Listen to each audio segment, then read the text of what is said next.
მამუკა ხაზარაძის შემდეგ უკვე ბადრი ჯაფარიძეც ოფიციალურად ბრალდებულია. მან რამდენიმე წუთის წინ დატოვა თბილისის პროკურატურა. ბადრი ჯაფარიძეს გააცნეს ბრალდება თბილისის პროკურატურაში, რომ ის მიჩნია პროკურატურამ, რომ 359 მუხლი დაარღვია ბადრი ჯაფარიძემ, ეგრეთ წოდებულ საგამოძიებო კომისიას არ დაემორჩილა და ეს არის მიზეზი, რის გამოც მას ოფიციალურად უკვე ბრალდებული სტატუსი აქვს. ახლა პროცედურების მიხედვით 24 საათიანი დროის ათვლა არის დაწყებული, სწორედ 24 საათი აქვს საგამოძიებო უწყებას იმისთვის, რომ მიმართოს თბილისის საქალაქო სასამართლოს, აღკვეთ ღონისძიებასთან დაკავშირებით ჩაინიშნოს სასამართლო პროცესი და შემდეგ მოსამართლე გადაწყვეტს აღკვეთ ღონისძიებად ბადრი ჯაფარიძეს რა შეუფარდებს, აღკვეთი ღონისძიების გარეშე დატოვებს გირაოს შეუფარდებს თუ გამოიყენებს პატიმრობას, რადგან მუხლი, რომლითაც ბრალდებული არის ბადრი ჯაფარიძე, ითვალისწინებს 1 წლამდე პატიმრობას. ძლიერი საქართველოს ერთ-ერთი ლიდერი აცხადებს, რომ ის პოლიტიკური ანგარიშ სწორების მსხვერპლია. სხვათა შორის ჩვენთან საუბრისას მან განაცხადა, რომ დღეს მეორედ იმყოფებოდა ქალაქის პროკურატურაში, პირველად მაშინ, როცა წლების წინ მან საჩივარი შეიტანა, რადგან ის უკანონო მიყურადების ობიექტი იყო, თუმცა ეს საქმე პროკურატურამ თაროზე ჩამოდოდა. რა თქმა უნდა, არანაირი რეაგირება არ მოყოლია მის საჩივარს. დღეს კი უკვე შევიდა მის წინააღმდეგ ბრალის მოსასმენად. თია წულუკიანის მოთხოვნას ბადრი ჯაფარიძე, ისევე როგორც მამუკა ხაზარაძე არ დაემორჩილონ და ისინი ეგრეთ წოდებულ საგამოძიებო კომისიაზე არ მივიდნენ. ბრალი წამიყენეს ხება კომისიაზე, ეგრეთ წოდებულ საგამოძიებო კომისიაზე ჩემს არ მისვლას, ამას დაკავშირებით არ ბრალი წაყენებული. კონკრეტულად შემდგომი ნაბიჯები რა იქნება პროკურატურის მე არ ვიცი, დაველოდოთ. ყოველ შემთხვევაში ეს ცხადია, რომ დღევანდელი რეპრესიული რეჟიმი იყენებს პროკურატურას, სასამართლოს ოპონენტების მიმართ ანგარიშ სწორებისთვის. აბსოლუტურად პრივატიზირებული არის პროკურატურაც, სასამართლოც და აუცილებლად განთავისუფლდება ეს ინსტიტუციები, როგორც ქართული ოცნება ჩამოშორდება დემოკრატიული გზით ხელისუფლებას. აღკვეთ ღონისძიებაზე ხომ არ გაქვს რაიმე ინფორმაცია, რას ითხოვენ? ან როდის იქნება სასამართლო? ვერ გვითხრეს პროკურორებმა, ამიტომ ზუსტი ინფორმაცია არ მაქვს, როგორც კი მიიღებენ ალბათ გადაწყვეტილებას, შეგვატყობინებენ. სამართლებრივის შეფასებებზე საუბარი ზედმეტია, სამართლებრივი სახელმწიფო არა ამ ქვეყანაში და სამართალი არ მოქმედებს. ეს არის პოლიტიკური დევნის მორიგი სერია ძლიერი საქართველოსა და მისი ლიდერების მიმართ. რუსულ ხელისუფლების იმიტაციებელი რეჟიმი შეშფოთებულია ძლიერი საქართველოსი, ძლიერი საქართველოსი, ქართული ძალით, ეროვნული ძალით, აქედან გამომდინარე ის ებრძვის ძლიერ საქართველოს და მის ლიდერებს, არავის არაფერი არ ეშინია.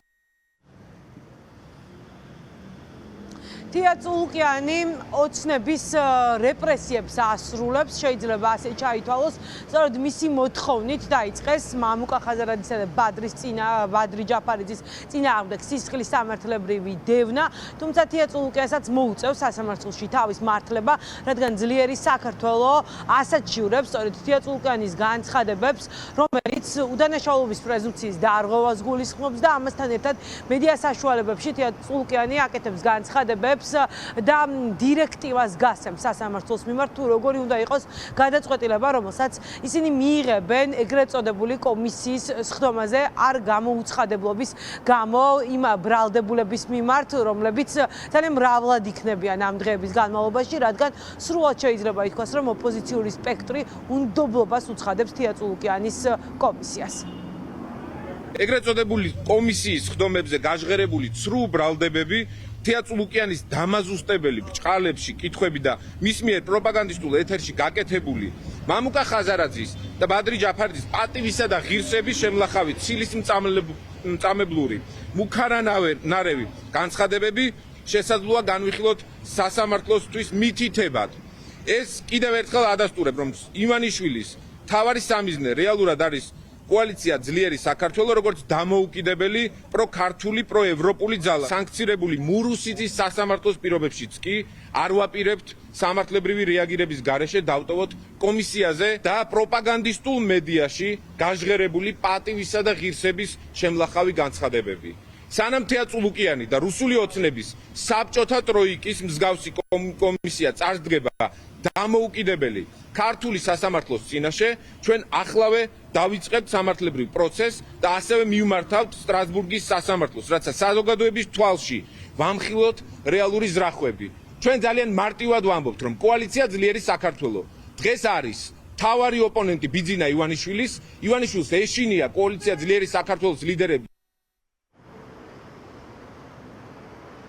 ძლიერი საქართველოს ლიდერები აცხადებენ, რომ ქართული ოცნებისთვის კოალიცია ძლიერი საქართველო არის დიდი თავის ტკივილი, ამიტომ მათ არ უყვირთ ის რეპრესიები, რომელიც წამოწყებული აქვთ სწორედ ძლიერი საქართველოს ლიდერების მისამართით. პოლიტიკოსები ამბობენ, რომ ოლიგარქი ცდილობს ახლა ოპონენტების შეშინებას, თუმცა ახსენებენ ქართულ ოცნებას, რომ მათ არ ეშინიათ რეჟიმის და გააგრძელებენ ბრძოლა სწორედ ოლიგარქიული სისტემის დასამარცხებლად.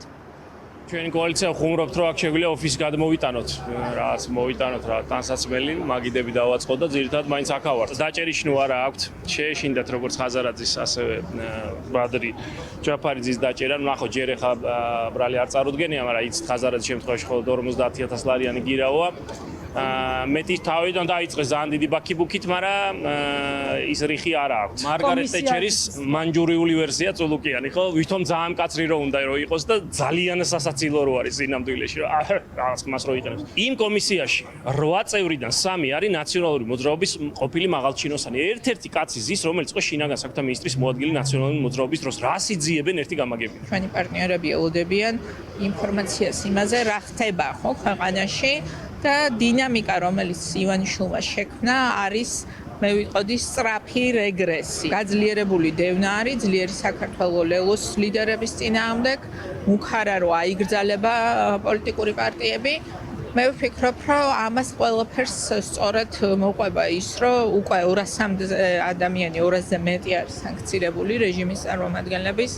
ეს რეჟიმი სანქცირების დამძიმდება. დიქტატურის გამყარების საბოლოო ფაზაა. ამ ფაზაში, რა თქმა უნდა, პარტიების აკრძალვა არის ლოგიკური. ხო, ხედავთ, რომ ლელოზე აგერ მიდის პირდაპირი პოლიტიკური დევნა სისხლის სამართლებრივი გზით. ამიტომ არ გამოურიცხავ არც აკრძალვას, ოღონდ არავის ამის არ ეშინია. ჩვენ აქ ვიბრძვით საქართველოს მომავლისთვის. ბიძინა ივანიშვილს აქვს შეიძლება ითქვას პერსონალური აუტანლობა ლელოსი და მისი ლიდერების, იმიტომ რომ ეს არის მართლაც სრულიად გაუკონტროლებელი ძალა, მისგან დამოუკიდებელი ძალა და ის ვერ იტანს თავის არეალში და სამწუხაროდ საქართველოს ის თავის არეალად, სამოქმედო არეალად თვლის და ვერ იტანს, რომ აქ ვიღაცას ვერ აკონტროლებდეს. ბადრი ჯაფარიძე არის საქართველოს დამოუკიდებლობის აღდგენის აქტზე ხელის მომწერი და ვერანაირი ეს ღვარძლის კომისია და წულუკიანის ბოღმის თხევის პლატფორმა ვერანაირ ზიანს ვერ მიაყენებს. მამუკა ხაზარაძე იყო პირველი სამიზნე ქართული ოცნების, სწორედ ის იყო პირველი ბრალდებული, ვისაც თია წულუკიანის კომისიაზე გამოუცხადებლობის გამო 50,000 ლარიანი გირაო განუსაზღვრეს. ამ საქმეზე დაკვირვება აჩვენებს, რომ ეგრეთ წოდებულ საგამოძიებო კომისიაზე უნდობლობის გამოცხადება 50,000 ლარი ღირს, შესაბამისად ძლიერ საქართველოში ვარაუდობენ, რომ ბადრი ჯაფარიძესთან დაკავშირებითაც პროკურატურა გირაოს მოითხოვს და მაქსიმუმი სწორედ 50,000 იქნება. ბადრი ჯაფარიძის შემდეგ ეხლა ოფიციალურად ბრალის წარდგენის მოლოდინშია თავდაცვის ყოფილი მინისტრი ირაკლი ოქრუაშვილი. სავარაუდოდ მასაც რამდენიმე დღეში თუ არა რამდენიმე საათში დაიბარებენ და ბრალს ოფიციალურად წარუდგენენ.